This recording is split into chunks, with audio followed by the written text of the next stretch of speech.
जय हिंद। तो चलिए समझते हैं हम इस वीडियो में जो डिस्ट्रिक्ट कोर्ट होता है उसमें कौन कौन से केस जाते हैं और डिस्ट्रिक्ट कोर्ट को हम ट्रायल कोर्ट और लोअर कोर्ट क्यों कहते हैं। तो डिस्ट्रिक्ट कोर्ट किसी भी जिले में सबसे निचला कोर्ट होता है जिसे हम लोअर कोर्ट कहते हैं। लोअर मतलब निचला कोर्ट, यानी कि जितने भी छोटे मोटे केस होते हैं तो सारे केस जो होते हैं वो डिस्ट्रिक्ट कोर्ट में जाते हैं।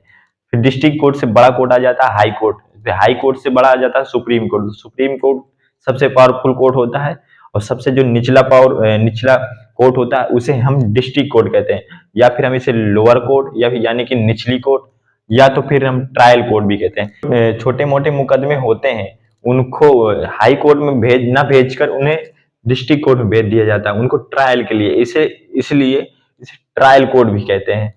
तो डिस्ट्रिक्ट कोर्ट में हम सबसे पहले समझते हैं कि इसकी जो चर्चा है अनुच्छेद 233 में की गई है।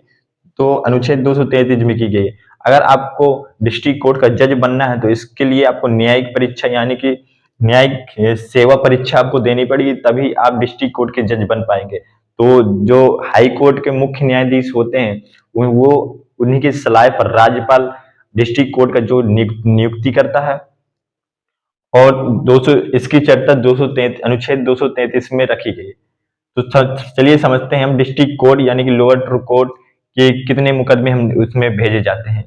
तो पहले डिस्ट्रिक्ट कोर्ट में सिविल कोर्ट एक आ जाता है, दूसरा आ जाता भाग इसका सीजन कोर्ट, यानी कि जो डिस्ट्रिक्ट कोर्ट होता है उसमें छोटे मोटे मुकदमे होते हैं और छोटे मोटे मुकदमे में भी दो भाग भेजे जाते हैं। पहले जिसे हम कहते हैं सिविल कोर्ट यानी कि व्यवहार न्यायालय, इसमें जितने भी केस होते हैं दीवानी कर वाले होते हैं, यानी कि दीवानी मुकदमा होते हैं। सीजन कोर्ट में फौजदारी जो मुकदमा लगता है वो जो फौजदारी मुकदमे होते हैं वो भेजे जाते हैं सीजन कोर्ट में, और जो दीवानी मुकदमे होते हैं वो भेजते हैं सिविल कोर्ट में। तो चलिए समझते हैं जो दीवानी और जो फौजदारी मुकदमे होते हैं उनमें कौन कौन से केस जाते हैं। तो पहला आता है डिस्ट्रिक्ट कोर्ट का भाग सिविल कोर्ट, इसे हम व्यवहार न्यायालय भी कहते हैं या फिर इसे हम दीवानी मुकदमा भी कहते हैं, हिंदी में दीवानी मुकदमा।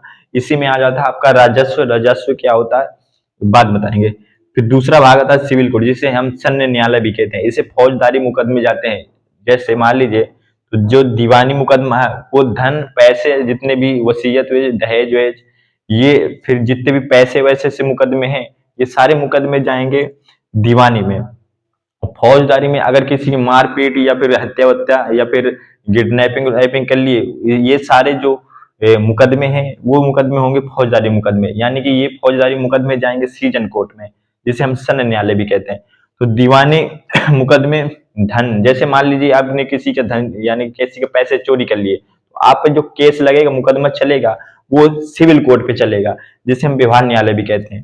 जैसे मान लीजिए आप किसी ने जबरदस्ती दहेज ले रहे हैं, ये दहेज प्रथा जो चल रही है इसके खिलाफ अगर दहेज ले रहे हैं तो उसमें जो अगर किसी लड़की वालों की तरफ से अगर चाहा कि आप पे केस मुकदमा चलाना है तो वो जो मुकदमा चलेगा वो चलेगा सिविल कोर्ट में। जैसे वसीयत या फिर जमीन, या फिर मान लीजिए किसी की मान लिया आपने जमीन हड़प ली या फिर उस पर कब्जा कर लिया, तो उस पर जो जिस जमीन का मालिक है वो आप पर मुकदमा करेगा ना, तो वो मुकदमा जो जाएगा वो सिविल कोर्ट में जाएगा।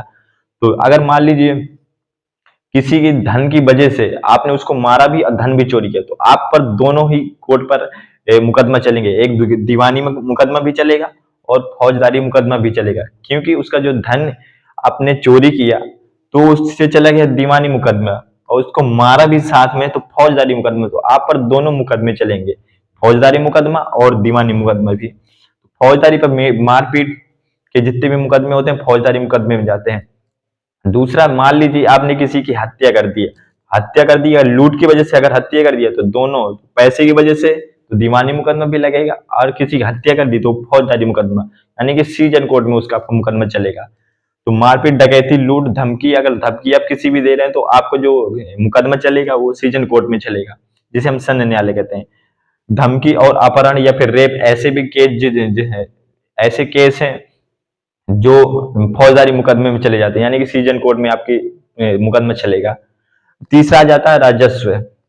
राजस्व उसे कहते हैं जैसे आपने राजस्व जो है ये भी दीवानी मुकदमा है, इसी में होता है राजस्व।